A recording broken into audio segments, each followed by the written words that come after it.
India మొత్తంలో తక్కువ గుండె జబ్బులు ఉన్నది కేరళ వారికి. కొబ్బరి కొలెస్ట్రాల్ కాదండి, యాంటీ కొలెస్ట్రాల్. కేరళ సైంటిస్టులు ప్రూవ్ చేశారు, కొబ్బరి వల్ల గుండె జబ్బులు రాకుండా నిరోధించే మెకానిజం కొబ్బరిలో ఉంది.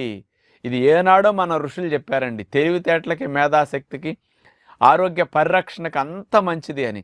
అందుకని ఇండియాలో తెలివితేటలు ఎక్కువ ఉన్న రాష్ట్రం కూడా కేరళే. ఇంతకంటే ఎగ్జాంపుల్స్ కావాలా? మీరు కొబ్బరి మానాలా ఆలోచించుకోండి మరి జీవితంలో. కానీ లావు ఎక్కువ ఉన్నవారు, కొవ్వు ఎక్కువ ఉన్నవారు, బరువు తగ్గాలనుకునేవారు కాస్త ఇట్లాంటి వాళ్ళంతా కొబ్బరి తక్కువ వాడండి. ఎందుకంటే 100 గ్రామ్స్ కొబ్బరి తురుము 444 క్యాలరీలు. కాబట్టి మీరు ఇట్లాంటి వాటిలో కొంచెం క్యాలరీస్ తక్కువ తీసుకోవాలి. కాబట్టి తక్కువ కొబ్బరి తురుము వాడుకోండి, కూరల్లో తక్కువ వాడుకోండి. ఈ బరువు సమస్యలు, కొవ్వు సమస్యలు లేని వారందరూ, గుండె జబ్బులున్నా, కొలెస్ట్రాల్ సమస్యలున్నా, ఇతర ఎవరైనా సరే మీరు కావాల్సినంత కొబ్బరి వాడుకోండి. బలానికి చాలా మంచి